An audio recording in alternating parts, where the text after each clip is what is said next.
Hello everyone. Before starting with a topic, I need to talk and I need to make a distinction about a word known as deprivation. Yes, deprivation. It means to be deprived of. There are people who take for granted, all of us over here, we take things for granted, such as electricity, tapped water connection, good living conditions. So we take these things for granted.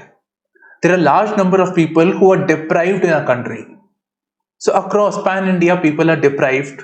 But in the case of slums, the slum dwellers, they are not just deprived, but they are conscious of the same deprivation.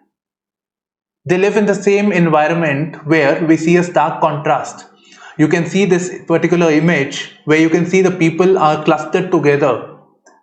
They're clustered and cramped together, and they don't have the basic amenities, electricity, tapped water, while on the same you can see these high rises where they feel they are a privileged class of people who get the same. So you can imagine at the night time they don't have electricity, it's complete dark, and these people have the lights on. So the kind of message that goes to different to the people who are living in the deprived state. So this is the story of the slums. In this video, we are going to talk about the slums in India, and we are going to analyze it from various perspectives. For example, the challenges faced, the measures taken by the government to address the slum problems, as well as the best international practices. So stay tuned to our YouTube channel IAS Primers, and my name is Shubhashish Singh Rehal. Now coming to slums first. So this was an image on the macro level, and then you can see the accommodations of the people who are living in slum, which is a typical image over here. So you can see that it's a very small accommodation, and it does not have the typical bedroom, kitchen and toilets. Everything is in one place. It is quite possible that people are cooking in the same compound as they are taking a bath. So those basic things are not available in the slums as compared to urban areas. And again, these conditions are not fit for living actually. These are not fit for living. And this is what the Census of India also says. The census defines a slum as a residential area where dwellings are unfit. Remember, unfit for human habitation. This is because they are dilapidated, they are cramped, poorly ventilated, unclean, or anything because of which it is detrimental to the safety and health of the people who live there. That is the slums. Now in India's case, every sixth urban Indian lives in slum. This is a very big number.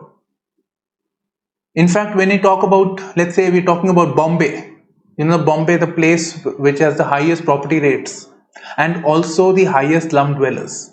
It is said that in the case of Bombay, 50% of its population is living in slums. Can you imagine that? And this 50% is accommodated in 9% of the geographical area. So how cramped it would be. So simple mathematics shows us how difficult the life in the slum would be. And then there are also other facts like, access to sanitary drains, or, they're living in close unsanitary drains. They're living to access to tapped water. So these are all deprived. Many people are deprived in these slums as they are not regularized properties. Now let's see the challenges faced by the slum dwellers one by one. You can use the image and try to use your own imagination and develop a skill of analysis. So let's start first. Remember, I told you that these are the people who are deprived, and naturally these are the poorer section of the people. Many of the people would have come from different parts of the country. Let's say Bombay, people from different parts would have come in the hope of better opportunities. But they cannot afford, so rather the answer was, for them it was slums. So they are, they have the stigma of being called encroachers. They have the stigma, slum dwellers, that they have encroached public land. And as a result, they are, liable for criminal action. They are also, there may be drives of the MCD and others, which because of which the slums are removed time and again. So The sense of insecurity also exists amongst these slum dwellers, which is poor, very bad. Next, access to basic amenities, as I've already highlighted over here. Next, when it comes to access to basic amenities, one of the basic amenity is toilets. So toilets are not there. People have to move, for men it is convenient, but for women she has to move to a different place, or in a place where the urban, there is a community toilet or some open area. So as a result, they are prone to crimes, people with criminal tendencies. So women's safety is a concern in the slum areas, especially in this particular scenario. Then you can see this open drain. An open drain is the hub, it's the place where the mosquitoes would breed. Breeding of mosquitoes would take place. These are stinky. Then these would also be places where the human waste, etc., are there. So they would contaminate the food also by the help of flies. So the people are more likely to fall ill because of the environment in which they live in. So open drains is a matter of concern. And in this also I would like to state that it is children who are most vulnerable. Children whose immunity levels are low, they are more likely to fall ill because of this unsanitary conditions. In fact, that is one of the reasons why we have this high rates of human wasting and stunting amongst the children. Stunting being short, and wasting means low body mass as compared to the age. So malnourishment takes place because of diarrhea that is caused by open drains. Then, since we are talking about children, these are the poorer people. They are not able to send, even if they wish, they'll not be able to send their child to the schools. Rather, they are engaged in economic activities.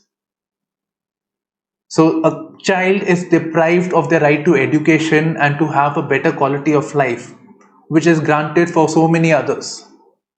And they are forced into this perpetual trap of poverty.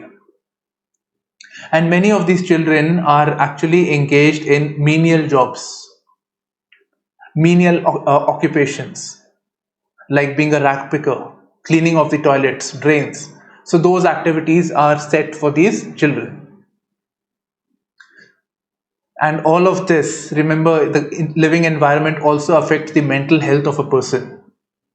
And the proximity to the different people, domestic violence, criminal activities, all of this will have an effect on the mental health of the people living. And particularly amongst the younger lot, adolescents, they are more prone to this. And then next comes the incidence of crime. So many people who have dropped out of the school do not have basic ways of earning life, getting a proper employment. They are engaged in criminal activities like carjacking, petty crimes, pocket snatching, and all those things. So they are engaged in criminal activities, and that is one of the reasons where the slums are associated with crime and criminal activities, including drugs. And when we talk about the crime, one more thing I want to state over here, that 2/3 of the criminals, 2/3 of the, not the criminals, the prisoners, they are under trials. That is, they are in the prison, but they are yet to be convicted. And most of them are the slum dwellers, people from the slum who are not able to afford a trial or even a bail. So this is again a matter of concern. Now, the condition is so bad, then why do people live in the slums? Well, one thing is that we do not have good development in a country. And most of the development is centered around the cities. And here again, the metropolitans, the bigger cities, the bigger lure for people to come from different places. They feel if they can't get the occupation in the rural areas, they are pushed to urban areas. So this is a push migration. So people are pushed here and they're forced to live in the slums. So rural to urban migration. Then even the urban population is increasing. A population of the entire country is increasing, so the urban population. And in fact, more and more India is getting urbanized. So as per the ministry, Minister of Urban Affairs, Mr. Hardeep Puri, present one, so he says that Presently we are at 27 urbanized, India's urbanized. It will be 40% by 2030. Some other reports say it will be 50% by 2030. So more and more people coming to urban areas, that is again causing the high urbanization, and that makes this complication that the housing is not affordable. More and more people are demanding the same property, so the house prices or the accommodation becomes more and more expensive. Not just expensive to own, but also to get it on rent. Next is poor urban local governance. Naturally, the government needs to plan the situation. The government needs to have, they need to plan for all the contingencies. So they need to work like other countries, maybe, have more high rises so that people can be accommodated. Slum redevelopment should take place. More spending needs to be done. There are a large number of census towns. So those needed to be developed. There is need to develop the, not just, metropolitans are getting developed, but what about tier 2 and tier 3 cities? So that development, the development related issues, governance related issues also complicate the problem of rising slums. And it is also alleged that there is a lack of political will. It is believed that the politicians see the slums as a vote bank. They see it as a convenient vote bank, and also they feel that it provides cheap labor for their political activities. So they provide cheap labor, and therefore the political class is unwilling of this slum redevelopment. Now, naturally, it's not that India won't have done anything. Measures have been taken for eradication of the slum, but here we are going to focus on the basic Indian approach of handling the slum problem. So the primary scheme is in situ slum redevelopment using land as a resource. So let me just take this example over here. Let's say we are talking about a slum land, let's say Dharavi of Mumbai, Asia's biggest slum, and this is located in a very prime, the heart of Mumbai. So naturally the property rates would be very, very high. It would be very attractive for the builders and other people. So according to this scheme, the government and the private sector, maybe the private sector approaches the government or government approaches private sector, they strike a deal. The deal is that this land that was occupied as a slum will be redeveloped by the builder, private player, and accommodation would be built, a part of the land for the slum people, the people who are living in the slums. And this would be in accordance with Pradhan Mantri Awas Yojana. The people who are the beneficiaries of the scheme, they will be getting the housing accommodation, and this would be free of cost. So it would be free of cost because the government will give this land to the private player. So let's say 20% of the land that was occupied by the slum is going to the slum dwellers, and the rest 80% would be given to the private player. The private player can this monetize this land for making malls or any of the commercial projects possible. So this is the initiative of the government, where the slum dwellers do not have to pay, and reasonable accommodation is created for them. But there is definitely a problem. We have Dharavi, right? So we'll understand this, but before that, let's understand the various things other countries have gotten right. As per the UN Habitat is the arm of the UN responsible for urban governance. So according to them, they have taken these 3 case studies of Asian countries. We are talking about Asia because Asia is densely populated. In this, the first one comes to mind is Singapore's public housing. Singapore is particularly important because Singapore is a very small city country. It's highly congested. There is lack of space. So they experienced the slum problem, and to address this, the government came up with a scheme known as public housing. That is, the government made houses. They made houses under different categories, like, in India also we have middle income group, low income group. So different houses were made for different class of people. and these houses were sold to the public. In fact, 80% of the houses in Singapore are under the scheme public housing. Significant number. And those who cannot afford the cheapest possible house under the scheme, they are given the house on rents. So this provision is also there. So this was the Singapore model, and this has been pretty successful. Next is Cambodia. Again, not Singapore is developed, but Cambodia is not very well developed country. So Cambodia's it came up with an initiative known as Urban Poor Development Fund. So in this, what it does is, let's say this is a slum inhabited by the community, right? There are different people, so community. So in this, there is a fund means money, and money is given to the community. Now there may be different people here in this particular slum. There would be different people, like let's say name A, B, C, D, etc.